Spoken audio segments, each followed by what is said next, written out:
갈라디아서 3장 27절 말씀입니다. 신약성경 갈라디아서 3장 27절 말씀입니다. 신약성경 306쪽입니다. 신약성경 306쪽 갈라디아서 3장 27절 우리 한 목소리로 같이 읽겠습니다. 누구든지 그리스도와 합하기 위하여 세례를 받은 자는 그리스도로 옷 입었느니라. 아멘. 세례는 무엇입니까? 오늘 오전에 학습 세례식이 있었는데 대결인 문답도 순서상 세례가 무엇입니까 하는 제목에 이르렀습니다. 하나님의 놀라운 섭리 가운데 이렇게 세례의 의미를 또 생각할 수 있도록 인도해 주셨습니다.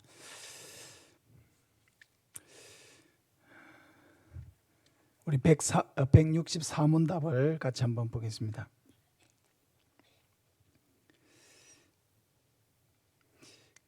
그리스도께서 신약에서 그분의 교회에 제정하신 성례는 몇 가지입니까?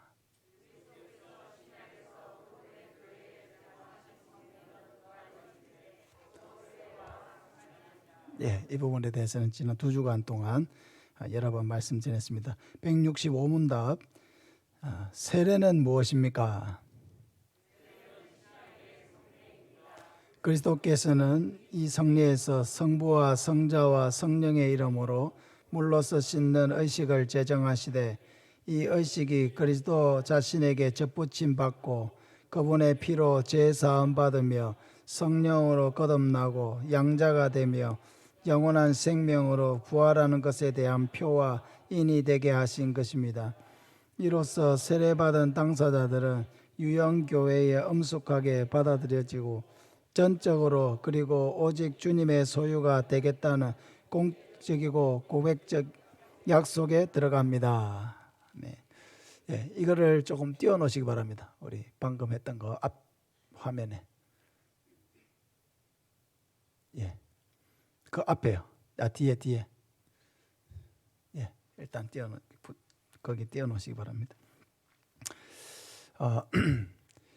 방금 우리가 읽었던 156문답, 165문답에 세례가 무엇이냐, 세례가 무엇인가 하는 것에 대해서 9가지로 정리를 해놓고 있습니다.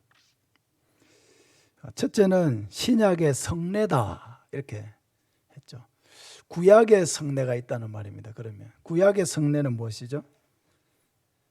세례와 성찬이라고 하는 것은 결국 하나님의 백성된 표시를 하는 거거든요. 그 신약의 성례는 세례와 성찬이라고 하는 이 두 예식을 통해서 우리가 하나님의 백성이다라고 하는 것을 표하는 것입니다. 그 구약에 이런 성례가 뭐가 있습니까? 할례가 있다, 그죠? 그러니까 할례는 몸에 새기는 것입니다. 그래서 할례를 통해서 하나님의 백성된 표를 몸에다 새긴 것입니다. 그러니까 신약에는 이제 세례가, 구약에는 할례가 구약의 성례였다면 세례는 신약의 성례다, 그런 의미입니다. 둘째는 성부와 성자와 성령의 이름으로 물로서 씻는 의식을 제정하시되, 여기 보면은 일단 예수님께서 이 의식을 제정하셨다는 거죠.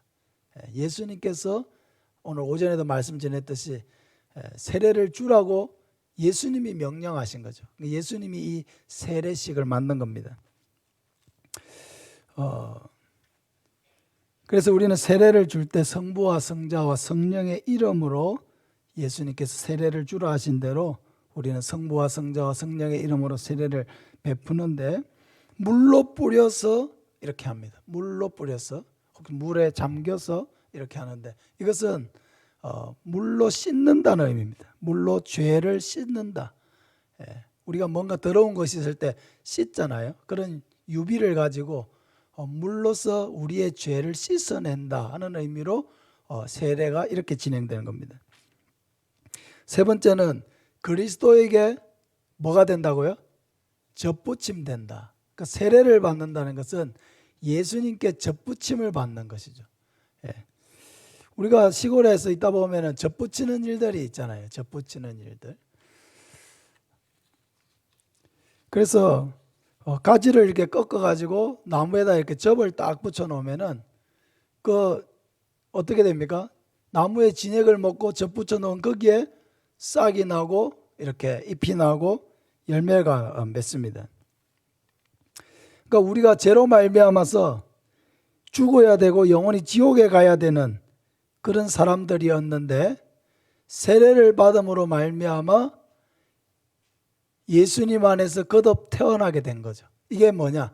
예수님에게 접붙여진 거다라는 거죠. 엿붙여진 거다. 그래서 예수님으로 공급되는 영원한 생명의 진액을 먹고 영원히 천국에서 살 수 있게 되는 존재가 되었다는 것입니다. 우리의 존재론적인 변화가 일어나게 된 것입니다. 네 번째는 그분의 피로 뭘 받았다고요? 죄 사함을 받았다. 죄 사함을 받았다. 그러니까는 이 세례를 받는 것은 예수님의 피로 말미암아 죄 사함을 받았다는 정표라는 것입니다. 조금 전에 세례가 죄 씻음의 표라고 했는데 이것은 같은 의미입니다. 우리의 죄를 사하고 우리의 죄를 씻어줄 수 있는 것은 오직 보혈의 피밖에 없습니다. 비누로 씻는 거 아니죠. 어떤 다른 윤리적인 도덕적인 행동으로 우리의 죄를 씻을 수가 없습니다. 오직 우리의 죄를 씻을 수 있는 것은 예수 그리스도의 보혈의 피밖에 없다는 것입니다. 그러므로 우리가 세례를 받음으로 내 모든 죄가 다 씻겨졌음을 우리는 확신해야 됩니다. 그러니까 예수 믿는 사람들에게 반드시 우리 있어야 되는 확신이 있어요. 그 확신은 뭐냐? 죄 용서의 확신입니다. 따라합시다. 죄 용서의 확신. 내 죄가 용서받았다는 확신이에요. 내 죄가 용서받았다는 확신. 근데 우리 마음속에는 회개를 했는데, 분명히 회개를 했어요. 회개를 했는데 용서받은 것 같지가 않은 느낌이 남는 거예요. 이상하게. 그런 느낌 여러분 가져본 적 없습니까? 분명히 뭔가를 잘못했어요. 그리고 하나님께 하나님 제가 이런 부분에 잘못했습니다 하고 회개를 했어요. 그러면은 정말 진심으로 회개한 죄는 예수님 안에서 용서받았다라고 하는, 그리고 궁극적으로 우리의 모든 원죄와 자범죄가 예수님 안에서 용서받았다라고 하는 이 확신을 가져야 되거든요. 근데 이 죄인의 마음속에는 그 확신이 잘 들지가 않는 거예요. 이상하게. 용서를 안 해주셔서 확신이 안 드는 게 아니고요. 우리 안에 있는 죄가 그것을 확신하지 못하도록 만드는 것입니다. 그렇게 느끼게 만드는 것이죠. 그럼 느낌이 중요합니까? 사실이 중요합니까? 사실이 중요한 거죠. 사실. 따라합시다. 우리의 죄는 예수님의 보혈로 다 용서받았습니다. 죄의 용서의 확신이 있어야 돼요. 사실 그대로를 믿는 것입니다. 뭐에 근거해서? 말씀에 의지해서 믿는 것입니다. 근데 우리의 감정이나 우리의 정서는 그렇지 못할 때가 있거든요. 분명히 하나님 앞에 회개를 했는데 뭔가 이상하게 뒤를 안 닦은 것 같은 뭔가 그런 감정들이 남아있을 수가 있어요. 회개를 했지만 용서를 아직 받지 못한 것 같은 그런 마음이 남아있을 수가 있다는 것입니다. 그러나 그것은 중요한 게 아니에요. 중요한 것은 말씀에 근거해서 하나님께서 예수 그리스도를 믿는 자에게 그 보혈로 원죄와 모든 자범죄를 다 씻어 주셨다라고 하는 하나님의 말씀에 근거해서 내 죄는 이미 용서받았다는 것을 확신할 수 있어야 돼요. 죄 용서의 확신. 거기에서 여러분 기쁨이 솟아나는 것입니다. 근데 우리가 자꾸 자기의 불완전한 행동에 근거해서 그런 확신을 가지려고 하니까 자기는 늘 넘어지잖아요. 늘 자빠지잖아요. 회개했는데 돌아서면 또 죄악된 생각을 가질 수가 있거든요. 그러니까 자기 스스로도 자기의 회개가 온전하지 않다고 생각하는 거예요. 회개했는데 왜 또 죄를 짓단 말이에요. 자기가 생각해도 자기 스스로 모순되고 합리적이지 않다는 거죠. 그러니까 늘 우리는 죄 용서를 받았음에도 불구하고 죄 용서를 받지 못한 것 같은 마음을 가질 수가 있다는 거예요. 그러나 그것은 마음뿐이지 사실은 아니라는 거예요. 사실은 예수님 안에서 우리의 모든 원죄와 자범죄를 용서해 주셨다는 것입니다. 그래서 이것을 우리는 믿어야 하는 것이죠. 다섯 번째, 다음 페이지 넘겨주세요. 예. 성령으로 거듭나고 했습니다. 이것이 바로 오늘 오전에 설명드렸던 성령 세례에 대한 것입니다. 성령 세례.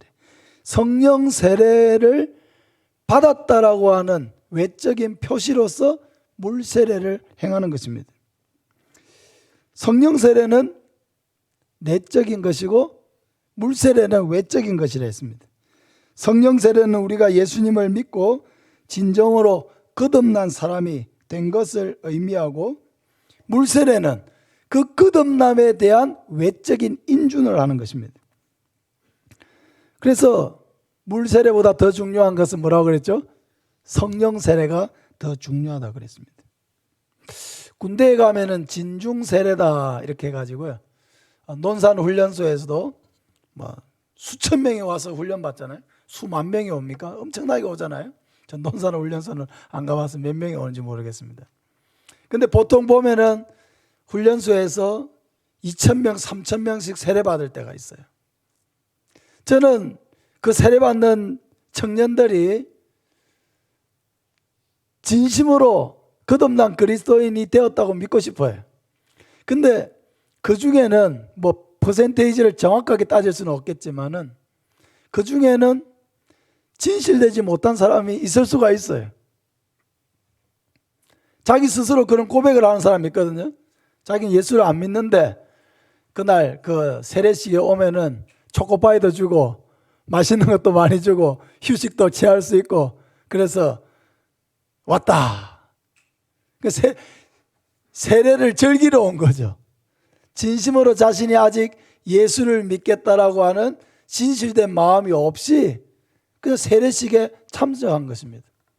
그 사람은 물세례는 받을 수 있겠죠. 그죠? 물세례는 받을 수 있지만 아직까지 뭘 못 받은 겁니까? 성령 세례를 못 받은 거예요. 그럼 구원받은 거예요? 구원받지 못한 거예요? 아직 구원받았다고 할 수가 없습니다.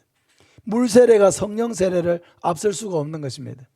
항상 성령 세례를 받은 사람에게 물세례를 주는 것입니다. 당회가 왜 교육을 하고 문답을 하겠습니까? 그 사람이 정말로 성령 세례 받은 사람인 것을 확인하는 시간이거든요. 진심으로 그 사람이 자기의 죄인됨을 고백하고 예수 그리스도를 진심으로 구주로 믿고 부활한 것을 믿고 자신도 부활할 것을 믿는 성도가 되었는지 그 확인하는 거예요. 성령 세례를 받았는지 확인하고 물 세례를 주는 것입니다.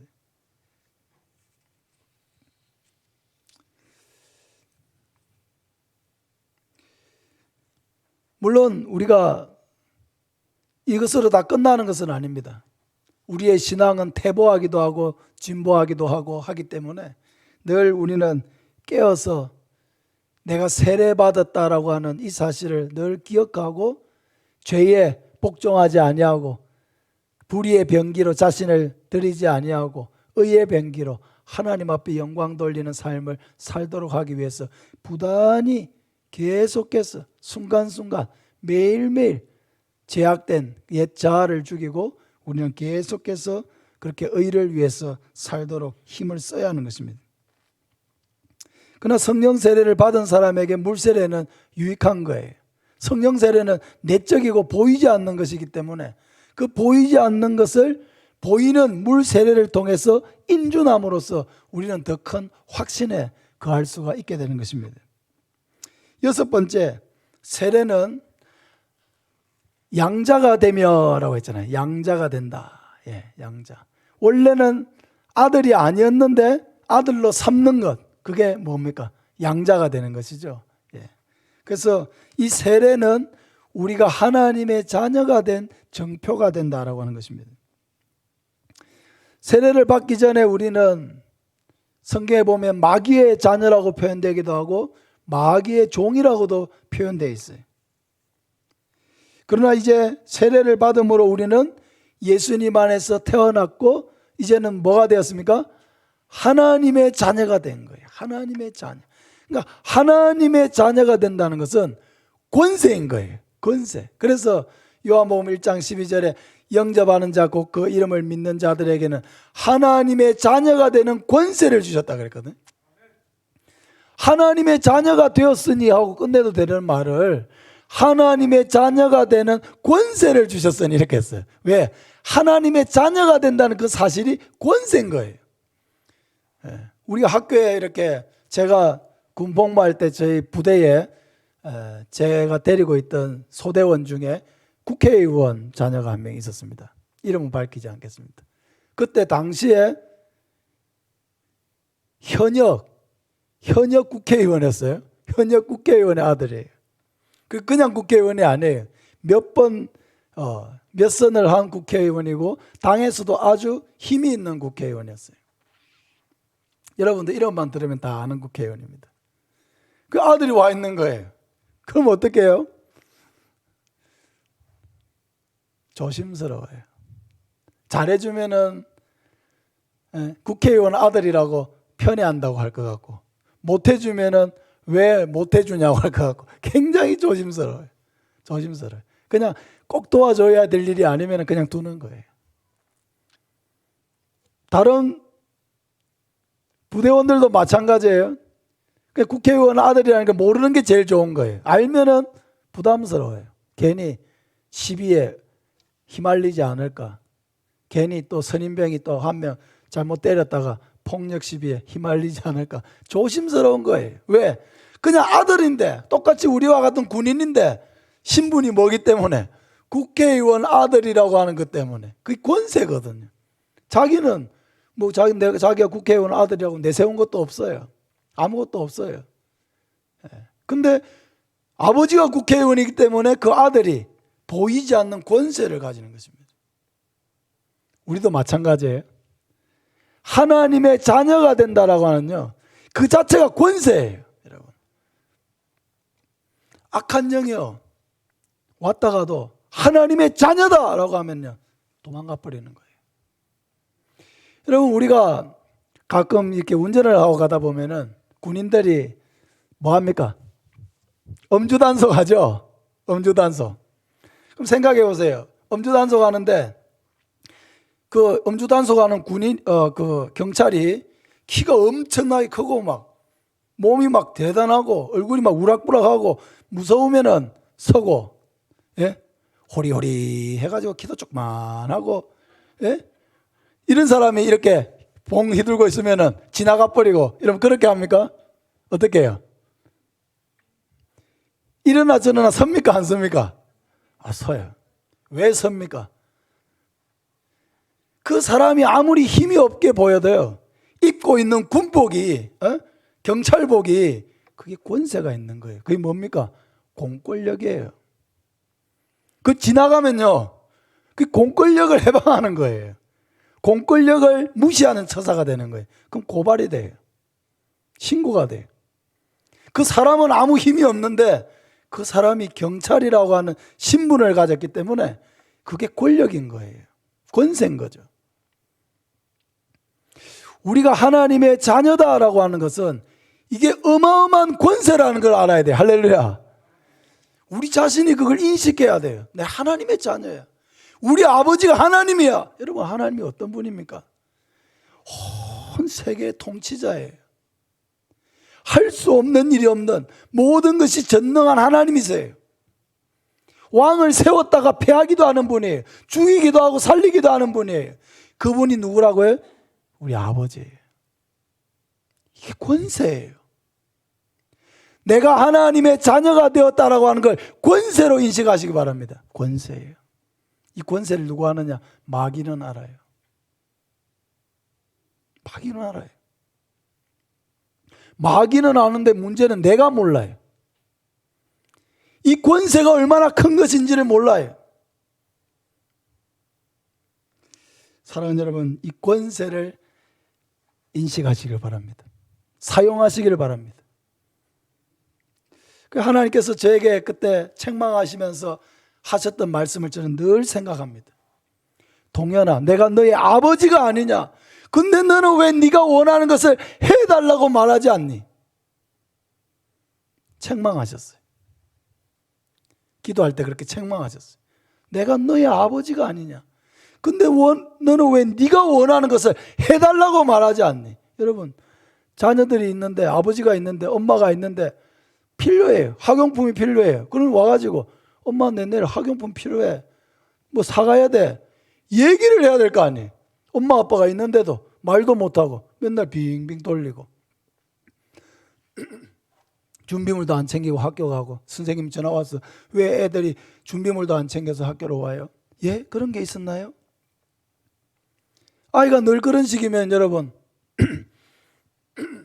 어떻게 하겠습니까? 얼마나 부모로서 속상하겠어요. 내가 그거 안 해주려고 하는 것도 아니고 얼마든지 해주고 싶은 마음을 가지고 있고 해줄 능력도 되는데 왜 쟤는 우리 아들이 맞나? 우리 딸이 맞나? 그런 생각이 들겠죠. 꼭 아빠를 대하는데 남을 대하는 것 같이 대하고, 엄마를 대하는데 아줌마를 대하는 것 같이 대하고, 그럼 그렇게 해가지고 어떻게 그게 가족이 되겠습니까? 우리가 하나님을 섬길 때 그런 일들이 일어나고 있어요. 하나님은 내가 너를 자녀로 삼았다. 넌 내 아들이야, 내 딸이야. 이렇게 하시는데 우리는 하나님을 대할 때 아저씨를 대하듯 하고 어떤 아줌마를 대하듯 하고 너무 어렵게 대한다는 거예요. 뭔가 자기에게 필요한 것이 있어도 너무 어렵게 기도해요. 안 해줄 것 같은 분에게 기도하듯이 나에게 별로 관심도 없는 분에게 뭔가를 해달라고 요청하는 듯이 너무너무 어렵게, 힘들게, 조심스럽게 하나님 앞에 나아가려고 그래요. 하나님 그것을 좋아하시지 않습니다. 왜? 자녀인데 왜 남처럼 대하냐는 거예요. 네가 내 자녀가 아니냐, 내 아들이 아니냐, 딸이 아니냐. 근데 왜 너는 나를 남 대하듯이 해? 여러분의 마음속에 기도 제목이 있으세요? 하나님은 그것을 해주실 수 있는 능력이 있고 힘이 있습니다. 하나님은 그것을 해주는 것을 기뻐하세요. 귀찮아지지 않습니다. 담대하게 나아가세요. 따라합시다. 하나님의 자녀의 권세를 사용하자. 내가 하나님의 자녀라고 하는 것을 알아야 돼요. 이건 권세예요. 권세예요. 굉장한 권세입니다. 아는 자는 능력을 발하게 될 것입니다. 7번째, 영원한 생명의 부활에 대한 정표입니다. 부활. 그 세례는 영원한 생명으로 부활하는 것에 대한 표와 인이 되게 하신 것이다 라고 했어요. 세례를 받는 것은 죄를 씻었고 그리스도에게 접붙임이 되었고 하나님의 자녀가 되었다는 정표라고 했습니다. 이 사람은 반드시 부활하여 영원한 천국에서 살 것을 확신할 수 있습니다. 사랑하는 여러분, 이것을 믿으시기를 바랍니다. 이 땅 가운데서는 우리는 하나님의 자녀의 권세로 살아가는 거예요. 그러나 이 땅에서 우리 끝나는 삶이 아니에요. 불신자들처럼 죽을 때 안 죽기 위해서 발부둥 치는 사람이 아니에요. 어디를 가야 될지 몰라서 두려워하는 사람이 아니에요. 우리는 갈 곳이 정해져 있고 어디를 가는지 알고 있어요. 영원한 천국이에요.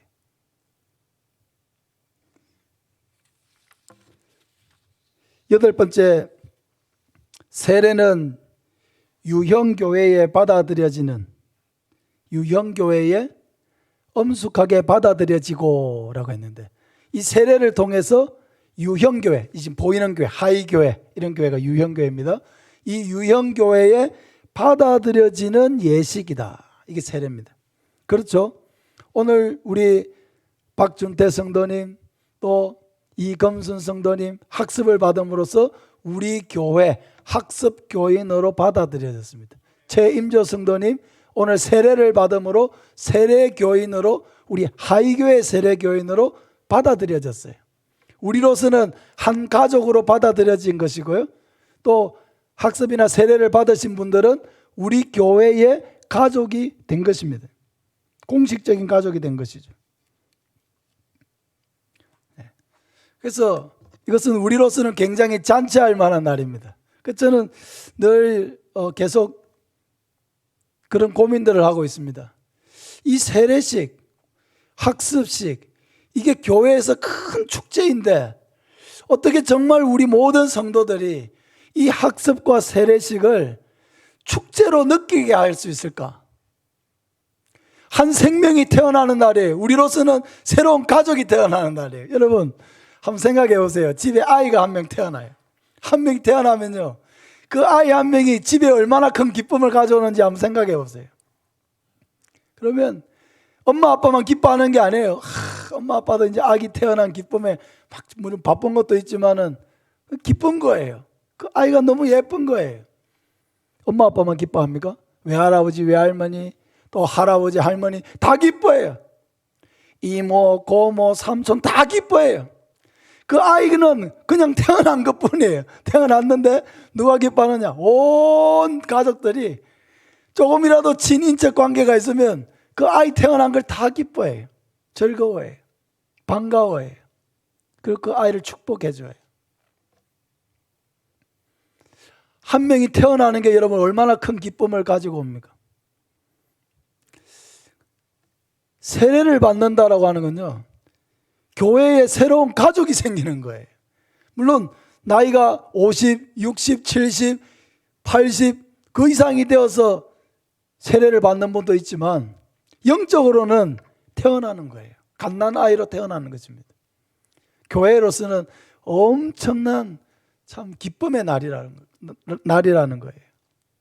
그래서 우리 교회가 앞으로 그런 부분들을 저와 함께 여러분도 함께 고민했으면 좋겠어요. 어떻게 이 날을 축제로 만들 것이냐, 학습과 세례가 있는 그 날을 어떻게 우리가 축제의 예배로 하나님 앞에 영광 돌리고 또 우리에게 주신 이 귀한 분들을 어떻게 정말 따뜻하게 우리의 가족으로 맞아드릴까? 저는 얼마나 기쁜지 모르겠어요. 오늘 우리가 학습을 하고 세례를 베풀었다라고 하는 것이 얼마나 마음에 큰 기쁨이 있는지 모르겠습니다. 분명 하나님께서도 기뻐하신 줄로 믿습니다. 한 사람이 돌아오면요, 한 사람이 회개하고 돌아오면은 회개할 것이 없는 99보다 더 기뻐한다 그랬어요. 그게 하나님의 마음이에요. 하나님은 기뻐하시는데 우리는 아무것도 안 기쁘고 왔는가 보다, 갔는가 보다 이렇게 하면 안 되거든요. 같이 기뻐해야 돼요. 마지막으로 세례는 전적으로, 다음 페이지로 넘겨주세요. 전적으로 그리고 오직 주님의 소유가 되겠다는 공개적이고 고백적인 약속에 들어가는 예식이에요. 오전에 그런 공적인 약속, 서약을 하는 것이다 이렇게 말씀드렸잖아요. 근데 그 공적인 서약은 예수를 믿는다는 고백임과 동시에 내가 예수님의 소유가 되었고 또 예수님과 동행하는 사람이 될 것이고 예수님을 따라가는 사람이 되겠습니다. 죄와 싸우는 사람이 되겠습니다. 의를 이루는 사람이 되겠습니다 하는 것을 마음속에 혼자 품고 있다가 나중에 변심하고 이런 게 아니라 공개적으로 그런 사람이 되겠다고 표현하는 것입니다. 그래서 이제 그리스도인은 우리의 신분이 이렇게 변화되었기 때문에 밖에 나가서 예수님과 또 교회의 품위를 손상시키는 어떠한 행동도 조심해야 합니다. 우리가 품위를 손상시킬 때 우리의 말로 손상시킬 수가 있습니다. 우리의 행동으로 손상시킬 수가 있어요. 조심해야 됩니다. 언어 사용에 조심해야 돼요. 그 사람들은 내가 그리스도인이라는 것을 알고 있고 나를 통해서 교회를 보려고 그래. 나를 통해서 하나님을 보려고 그래. 내 행동이 내 혼자의 행동으로 끝나지 않는다는 것입니다. 내가 뭔가를 잘못하면은 그 사람들은 막 교회를 욕해요. 교회가 그렇게 가르치지 않았는데 그냥 그 사람들은 나와 교회를 연관시켜서 그리고 나와 하나님을 연관시켜서 교회를 욕하고 하나님을 욕하는 거예요.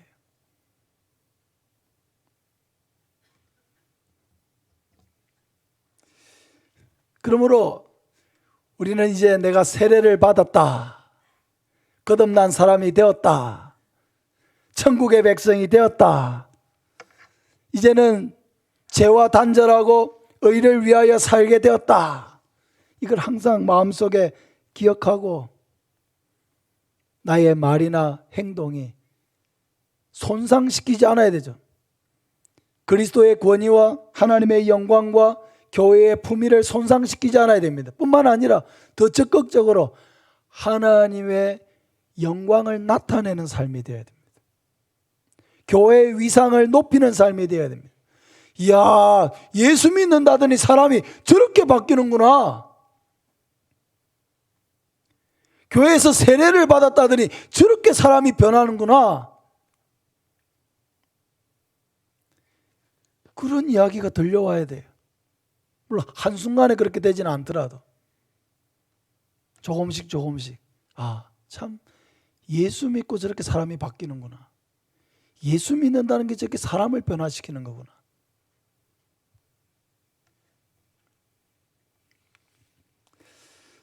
오늘 세례의 의미를 딱 9가지를 살펴보았습니다.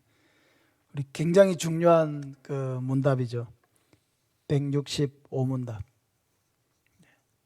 우리 존재론적인 변화가 이렇게 일어났다는 것을 가르쳐 줍니다. 우리 한번 따라합시다.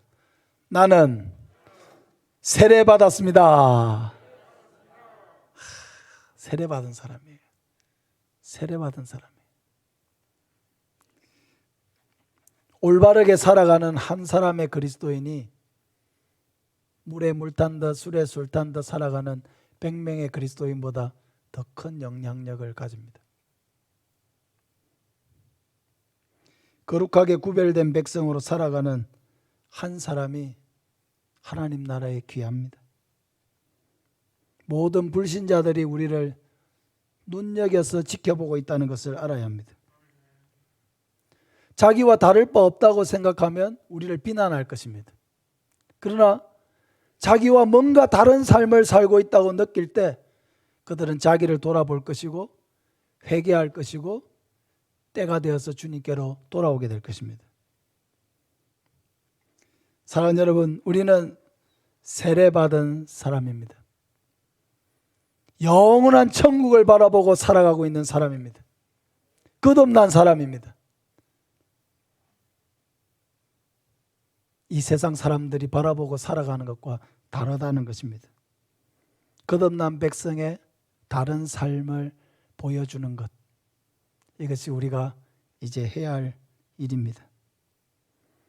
물론 쉬운 일은 아니지만 항상 나는 세례받은 하나님의 백성이다 하는 이것을 늘 잊어버리지 말고 믿음으로 진력하며 성령의 도우심을 구하며 그렇게 살아가는 저와 여러분 되시기를 예수님의 이름으로 축복합니다. 아멘.